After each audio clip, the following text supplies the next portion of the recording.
Gentlemen, it's a pleasure to have you here, Ellen began, her voice steady but tinged with caution. David, your book has sparked a lot of debate. Some say you crossed a line by using real tragedies for a fictional story. What do you say? Benioff leaned back in his chair, his face calm, though his fingers lightly gripped the armrests. I respect everyone's opinions, but my goal was to tell a story that makes people think. I don't claim to speak for everyone, but art has the right to touch on difficult topics. Denzel leaned forward, his gaze sharp as a blade. Art? His voice was low, but carried weight. You call it art when you take someone else's pain and sell it as entertainment? You haven't lived that life, David. You don't know what it's like to walk streets where you're judged before you even open your mouth. The studio audience froze. Ellen tried to intervene. Denzel, I understand your position, but don't you think fiction can help open a dialogue? Dialogue? Denzel turned to her sharply. Dialogue belongs between those who live that reality, not those writing about it from an office in Beverly Hills. Benioff flushed. He was no stranger to criticism, but Denzel's words hit like a punch. So you're saying I have no right to write about what I haven't lived? His voice sharpened. Then tell me, Denzel, who does? Only you? Only those you deem worthy? The studio buzzed with whispers. Technicians at the control booth exchanged glances, and the producer in Ellen's earpiece whispered, "Rein them in, Ellen. This is getting out of hand." But Ellen, instead of defusing, chose to stoke the fire. Ratings depended on drama. DAV. David, she interrupted, Denzel seems to be talking about responsibility. Do you acknowledge you might have unintentionally offended people? Benioff pressed his lips together. I won't apologize for writing the truth as I see it. If someone's offended, that's their problem, not mine. Denzel shot up from his chair. Even at 70, his presence commanded the room, making everyone hold their breath. Truth? You call that truth? His voice thundered like a sermon. You took the stories of people who struggle every day and turned them into a show for those who'll never understand their pain.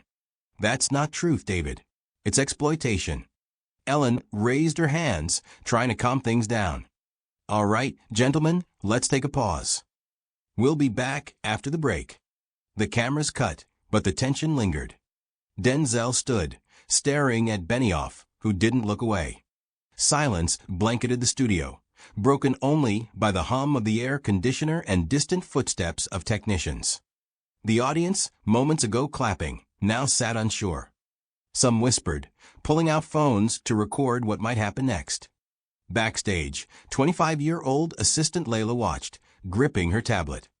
A fan of both Benioff's scripts and Denzel's roles, she saw this wasn't a show. It was raw, real, painful. She noticed Denzel return to his chair, but remained standing, staring into the distance. Benioff, meanwhile, nervously flipped through notes, as if searching for arguments. Layla approached producer Mark, standing by the monitors. Mark, we can't just air this, she whispered. It's not entertainment. It's too much. Mark, a gray-haired man with 30 years of experience, glanced at her over his glasses. Layla, this is gold. People will talk about it for weeks. Ratings will skyrocket. But it's not fair, she insisted. They're both right in their own way, but we're turning it into a circus. Mark sighed. Look, we can't stop the show. But if it bothers you that much, go talk to them. Maybe you'll calm them down. Layla nodded, her heart pounding. She knew she risked her job, but couldn't stay silent. Approaching Denzel's dressing room, where he sipped water, she knocked. Mr. Washington, can I have a moment? Denzel turned, his face still tense, but he nodded. What is it, kid? I just want to say, I understand why you're reacting this way. But maybe there's a way to talk to him without shouting? I've seen how you connect with people. You can persuade without anger. Denzel raised an eyebrow, but his gaze softened. You're bold to come here. What's your name? Layla, she replied, trying not to tremble. Layla, I don't want to shout. But when someone takes what's sacred to you and turns it into a product, it hurts. You get that? She nodded. I do. But I also saw Benioff working on the book. He didn't mean to offend. He just didn't think about how it would look to others. Denzel fell silent, mulling her words. Then the door opened, and Benioff stepped in, looking drained but determined. Denzel, I don't want this to end like this, he said. I'm ready to listen, but you have to give me a chance to explain. Denzel looked at him, then at Layla. All right, but not in front of the cameras. No show. Layla exhaled in relief, though she knew this was just the start. The producers wouldn't be thrilled, and the audience craved more drama. But in that moment, she felt a small step toward understanding had been made. We're back on air in 3 minutes. A technician shouted. Layla looked at both men. You can do this. Just talk to each other, not the cameras. Denzel gave a faint smile. You're definitely bold, Layla. Benioff nodded. Okay, let's try. When the cameras rolled again, Ellen looked surprised but ready to proceed. Something had shifted. Denzel spoke first, his voice calm but firm. I want people to understand why I'm reacting this way. It's not about David as a person. It's about us, as a society, learning to listen to those whose stories we tell. Benioff listened without interrupting. And Layla, standing backstage, felt her heart fill with hope. It wasn't a resolution, but it was a beginning. And maybe that was enough. Denzel, you say listening is key. What do you want David to hear? She asked, her tone soft but probing. Denzel took a deep breath. I want him to understand that the stories he tells carry weight. They're not just words, they shape perceptions, prejudices. If you write about my community, you need to know your words can help or hurt. I don't see you taking that responsibility. Benioff nodded, his expression serious. I hear you, Denzel. Maybe I didn't fully grasp how my words landed. But I want to understand. How do I do that? The audience sensed a shift, their murmurs softening.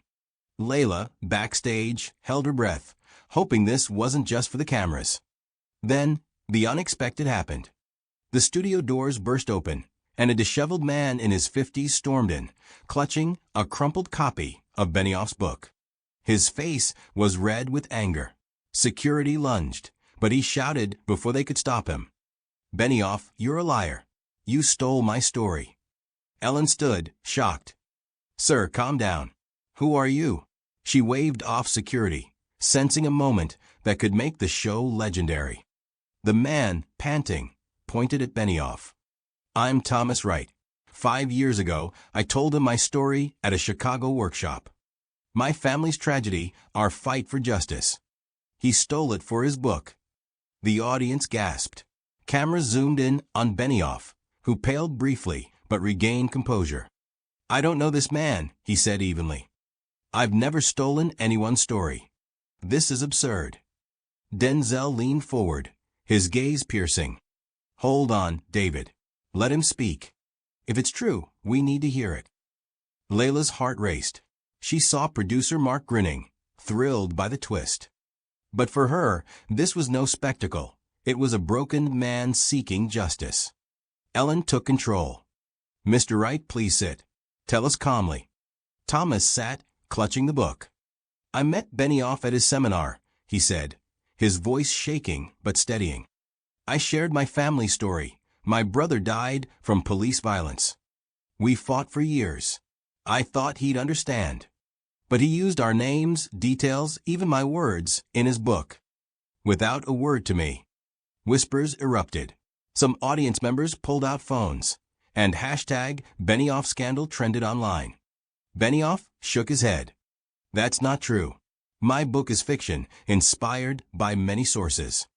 I didn't steal anything. Denzel raised a hand. Thomas, do you have proof?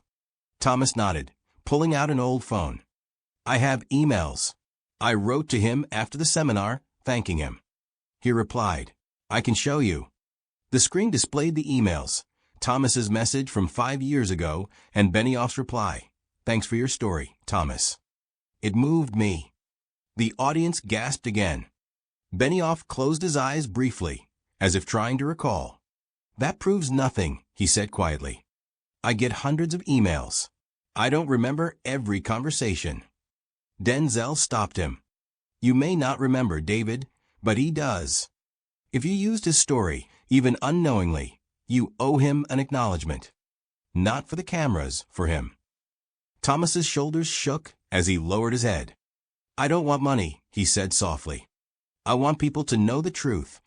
My family deserves that. Ellen called for a break.